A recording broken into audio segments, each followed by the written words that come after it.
이번 파트는 세계 음식과 그다음에 지역 문화 및 관광에 관한 파트가 되겠습니다. 자, 먼저 음식 문화에 대해서 알아볼 텐데요. 음식은 어떤 지역성을 바탕으로 형성되는 중요한 문화 중에 하나입니다. 그런 지역성이라고 하는 것은 보통 지형이나 기후 같은 자연적 요인과 그다음에 종교와 같은 인문적 요인이 오랜 기간 상호작용하면서 계속해서 음식이 변화하고 발전하게 되는 거죠. 그래서 음식을 보면 그 지역의 문화를 알 수 있다라고 얘기할 정도로 지역마다 독특한 음식 문화가 형성되는 것이 특징입니다. 자, 그리고 지역마다 다른 이 음식 문화가요, 교통과 통신의 발달로 인해서 세계화가 이루어지죠. 그래서 어떤 한 지역에서만 머무르는 것이 아니라 세계 각지로 전파가 되기도 해요. 그래서 선생님이 아래쪽에 사진을 넣어 놓은 것처럼 김치와 햄버거의 조합인 김치버거, 그 다음에 일본의 스시와 캘리포니아 지방의 음식 문화가 결합된 캘리포니아 롤, 그다음에 우리의 떡볶이 문화와 이탈리아의 까르보나라 파스타가 결합된 까르보나라 떡볶이 등의 새로운 음식 문화가 발달하게 될 수도 있는 거죠.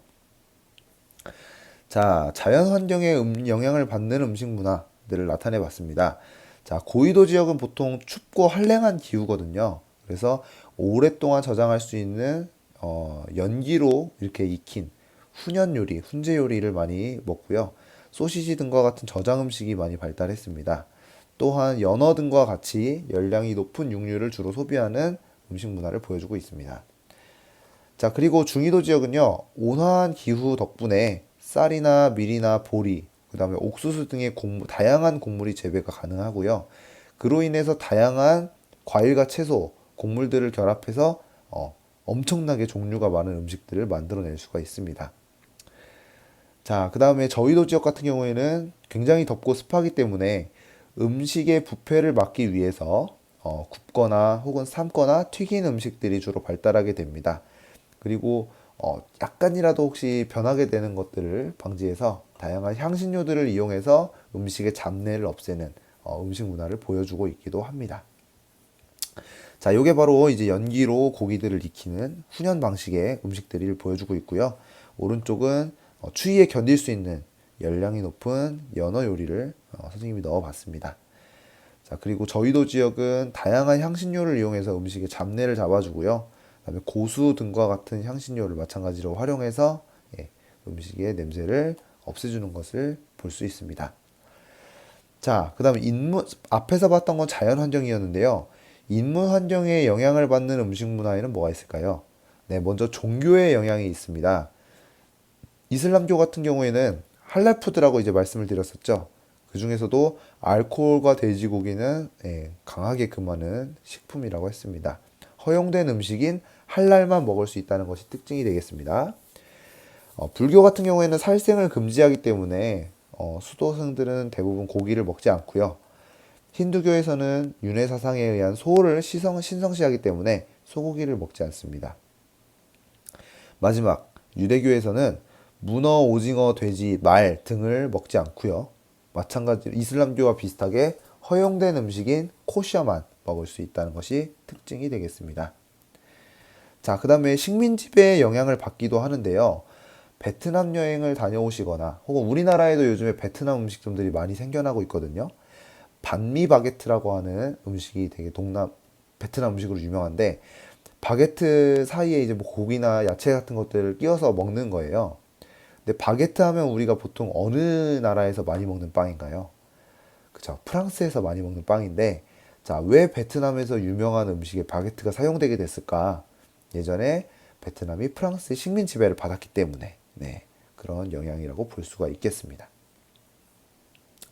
자, 세계의 다양한 음식 문화에 대해서 말씀을 드리도록 할 텐데, 먼저 가장 세계에서 많이 소비되는 주곡 작물인 쌀과 밀을 중심으로 해서 한번 말씀을 드리도록 할게요. 자, 먼저 쌀과 관련된 음식 문화를 소개해 드리자면, 계절풍 기후가 나타나는 대륙 동안의 충적 평야에서 주로 재배가 됩니다. 그래서 우리나라와 일본은 밥 문화가 굉장히 발달해 있고요.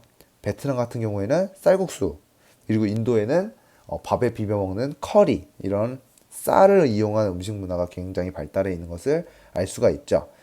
자, 그 다음에 쌀은 인구 부양력이 굉장히 높다는 게 특징이에요. 같은 면적의 이제 같은 곡식 다른 곡물 주곡 작물을 심게 되면 밀이나 옥수수보다는 쌀이 동일 면적을 기준으로 했을 때 더 많은 양의 인구를 먹여 살릴 수 있는 양을 수확이 가능하다는 거죠. 그래서 쌀이 주로 재배되는 지역은 인구 밀도가 굉장히 높습니다. 예. 그만큼 더 많은 사람을 먹여 살릴 수 있기 때문인 거죠. 자, 쌀과 관련된 음식 문화는 자, 쌀국수가 있습니다. 그다음에 오른쪽에 보시면 쌀의 종류가 약간 다른 것을 볼 수가 있는데요. 우리가 보통 안남미라고 하는 어르신들은 이제 뭐 밥이 날아다닌다 이런 표현을 쓰시는데 인디카 종 쌀이 있고요. 그다음에 우리가 주로 먹는 찰기가 굉장히 강한 자포니카 쌀이 있습니다. 네, 인디카 쌀은 찰기가 굉장히 없고요. 이렇게 막 아까 말씀드렸던 것처럼 날아다녀요. 그래서 젓가락 같은 것 식기로 먹기보다는 손으로 이것을 잘 뭉쳐가지고 입으로 먹는 그런 손으로 먹는 음식을 먹는 문화가 발달했고요. 그다음에 자포니카 쌀을 주로 키워서 먹는 지역에서는 찰기가 많기 때문에 수저를 이용해서 밥을 먹는 식문화가 발달한 것이 특징이 되겠습니다. 자, 그 다음은 밀과 관련된 음식 문화를 한번 살펴보도록 할게요. 자, 밀 같은 경우에는 냉량하고 강수량이 부족한 지역에서도 되게 잘 자라요. 내한성과 내건성이 있다고 하는데요. 자, 굉장히 이 자라는 데 있어서 까다롭지 않기 때문에 쌀에 비해서는 재배 면적이 훨씬 더 넓게 분포하는 게 특징입니다. 네. 그리고 이 밀을 이용해서 유럽이나 혹은 아메리카 대륙에서는 주로 빵 같은 것들을 만들어 먹거나 혹은 중국 같은 경우에는 면 요리 같은 것들을 이탈리아에서는 파스타 등과 같은 면 요리를 만들어 먹기도 하죠. 자, 여기 나와 있는 것이 바로 난입니다. 네. 인도 커리집에 가면 볼 수 있는 거예요. 밀로 만들었고요. 화덕에 이렇게 구워가지고 구운 난에 뭐 토핑을 올려 먹거나 커리 같은 것들을 찍어 먹거나 하는 음식 문화가 발달한 것이죠. 그다음에 다양한 유형의 빵들도 밀을 이용해서 만들어집니다. 여기 나와 있는 건 베이글이고요. 그다음에 벨기에에서 유명한 와플 등도 바로 밀가루로 만들어집니다. 그리고 이탈리아에서 즐겨 먹는 피자라고 하는 음식도 아래쪽에 있는 도우가 다 밀가루로 만든 반죽이죠. 네.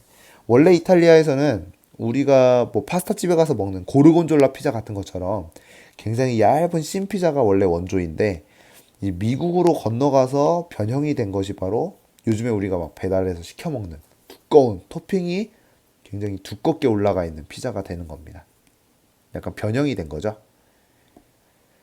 자, 그 다음 밀가루로 만든 여러 가지 면 요리에도 영향을 줬습니다. 일본의 라멘이라든지 혹은 이탈리아의 파스타 문화 등과 같은 식문화에도 영향을 준 거죠. 자, 지금까지는 우리가 살아감에 있어서 필수적으로 먹어야만 하는 주곡 작물과 관련된 음식 문화였는데요. 지금부터는 기호 작물과 관련된 음식 문화에 대해서 말씀을 좀 드릴게요. 자, 기호 작물이라는 건 뭐냐면 써놓은 것처럼 호불호를 타는 겁니다. 선생님 같은 경우에는 커피 같은 경우에는 좀 잠이 안 오기 때문에 많이 섭취를 하지 않는 편이고요. 대신에 이제 당이 떨어졌을 때 초콜릿 같은 경우에는 굉장히 많이 먹습니다. 네. 사람마다 호불호를 타는 그런 작물을 기호 작물이라고 해요. 자, 그 중에서도 전 세계적으로 가장 많이 소비되는 음료인 커피에 대해서 먼저 알아보도록 하겠습니다. 자, 커피는 에티오피아의 고원지대, 아프리카죠? 에서 먼저 발견이 됐다고 하고요. 15세기에 아랍인들의 어떤 그 무역을 통해서 여러 지역으로 전파됩니다. 자, 주요 생산지는 저위도에 위치한 열대기후 지역의 개발도상국들, 주로 우리가 커피벨트라고 부르거든요. 그런 곳에서 주로 생산이 되긴 하는데 생산은 그곳에서 되지만 주로 소비되는 것은 어디래요? 선진국입니다. 네, 유럽이나 미국 그리고 최근에는 우리나라도 경제 수준이 굉장히 올라가면서 길거리에 스타벅스가 굉장히 많아졌죠. 네, 선진국에서 소비되는 그런 패턴을 보여주고 있습니다. 자, 이게 바로 커피벨트를 나타낸 건데요. 적도를 기준으로 해서 위아래로 한 30도 정도, 위도 30도 정도, 남북이 30도 정도 사이를 열대기후 지역이라고 하는데 이곳에서 주로 커피가 많이 재배되는 것을 보실 수가 있습니다. 대부분 뭐 선진국이라고 할 수 있는 나라는 거의 없는 것을 보실 수 있죠. 대부분 개발도상국입니다. 자, 커피는 이렇게 열매를 따서요, 씨앗을, 과육을 벗겨낸 다음에 씨앗을 가져와서 걔를 구운 다음에 갈아서 추출을 하게 되면 우리가 흔히 먹는 커피라는 음료가 만들어지게 됩니다. 일부 지역에서는요, 동물에게 이 커피 열매를 먹여서 배설물에 섞여 나오는 그 커피 씨앗을 로스팅해서 먹기도 해요. 굉장히 독특한 향이 나면서 맛있다고 하네요. 그래서 오소리를 활용한 오소리 커피도 있고요. 그 다음에 베트남의 콘사 커피라고 하는 다람쥐의 배설물을 이용하는 커피를 소비하기도 합니다. 자, 그 다음은 바로 차인데요. 주로 인도, 중국, 스리랑카에서 생산이 굉장히 활발합니다. 마찬가지로 17세기 이후에 유럽 사람들이 이 홍차에 대해서 굉장히 많은 관심을 가지게 됐는데요. 왜 그러냐면 유럽에서는 주로 육식 위주의 식생활이 이루어지기 때문에 다 먹고 나면 좀 느끼하잖아요.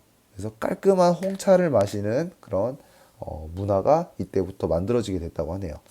우리가 흔히 얘기하는 티타임이라고 하는 문화도 영국에서 이제 식사 후에 홍차를 마시는 그런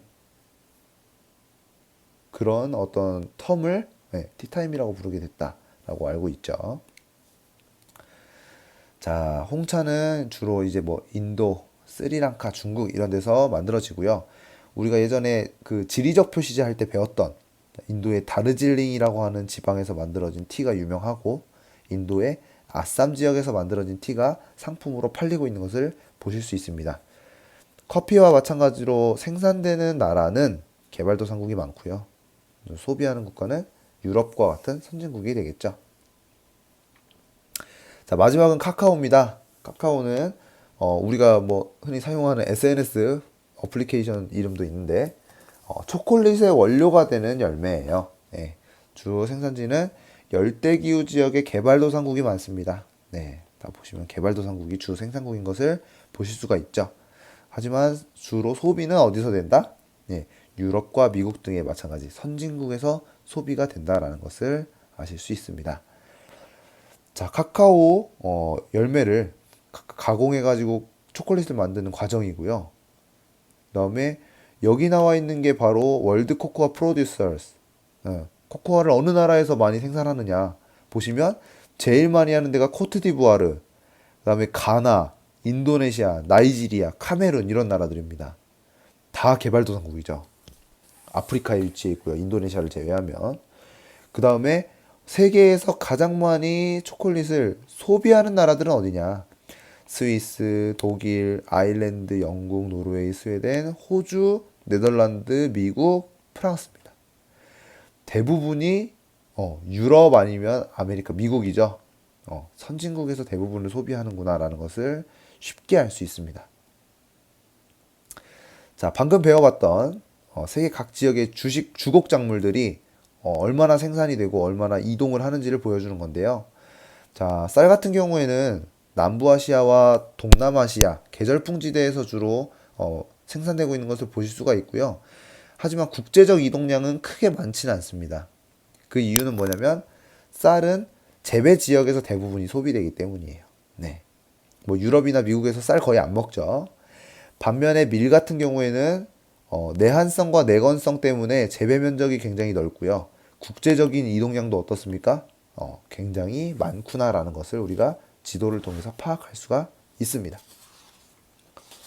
자, 주곡 작물뿐만 아니라 주요 기호 작물들의 분포와 이동 양상을 보여주고 있는 지도인데요. 여기서도 볼 수 있듯이 대부분은 적도를 인근으로 해서 한 30도 내외 개발도상국 국가들에서 커피, 카카오, 차, 바나나, 고무 등과 같은 플랜테이션 작물들이 생산되고 있는 것을 우리가 확인할 수가 있습니다. 하지만 주요 소비지는 선진국, 유럽과 미국 등의 선진국이다라는 것을 말씀을 드렸었죠. 자, 여기까지 음식 문화에 대해서 정리를 해보도록 하겠고요. 다음 파트에서는 지역 문화와 관광 산업에 대해서 설명드리도록 하겠습니다. 세계 음식 문화 프린트 정리를 해보도록 하겠습니다. 자, 음식은 어떤 그 지역의 자연적인 특성과 인문적인 특성이 합쳐진 지역성을 바탕으로 해서 형성된다고 말씀을 드렸습니다. 자, 그리고 고위도 지역에서는 굉장히 춥고 한랭한 기후가 지속되기 때문에 이를 오래 저장할 수 있는 훈제 요리나 소시지 등의 저장 음식이 주로 소비가 된다고 말씀을 드렸습니다. 자, 그리고 저위도 같은 경우에는 굉장히 덥고 습한 기후로서 음식이 변질되기가 쉽거든요. 그래서 굽거나 삶거나 튀긴 이런 열에 가열시키는 조리법이 의한 음식이 발달했고요. 다양한 향신료를 이용해서 이런 음식의 잡내를 없애준다라고 말씀을 드렸었죠. 그리고 음식은 이런 주변 지역에서 뭐 연료로 쓰이는 그런 연료로 주로 사용되는 그런 요소들이 얼마나 많은가도 영향을 받는데요. 목재가 풍부한 지역은 불을 떼기가 쉽겠죠. 그래서 이런 불에 구워 먹는 음식이라든지 천천히 조리하는 종류의 음식들이 발달했다라고 이제 말씀을 드렸고요. 연료를 구하기 어려운 지역들은 단기간에 간단히 요리해 먹는 그런 음식이 발달했다라는 것을 배워보았습니다. 자, 인문 환경에 영향을 받는 음식 문화가 있었죠. 주로 종교와 관련된 그런 요소들이 많았는데요. 이슬람교 같은 경우에는 허용된 음식인 할랄만 먹을 수 있었고요. 유대교에서도 이와 비슷한 허용된 음식을 코셔라고 부른다고 말씀드렸습니다. 자, 그 다음, 종교와 관련된, 그리고 역사와 관련된 음식들, 어떤 음식 문화가 이제 소개가 되고 있는데요. 모로코도 마찬가지로 북부 아프리카에 위치해 있거든요. 그래서 아랍어를 사용하고 이슬람교를 믿는 사람들이 되게 많아요. 그래서 이슬람의 영향으로 이곳에서도 돼지고기를 즐기지 않는다라는 것이 나와 있네요. 자, 세계의 다양한 음식 문화인데요. 주로 곡식으로 소비되는 쌀과 밀에 대해서 한번 배워봤었습니다. 그 중에서도 쌀은 온난 다습한 기후에서 잘 자랄 수 있는 그런 작물이기 때문에 주로 대륙 동안에 계절풍 기후가 나타나는 여름이 굉장히 온난 다습한 곳에서 주로 많이 재배가 된다라는 것을 알아보았습니다.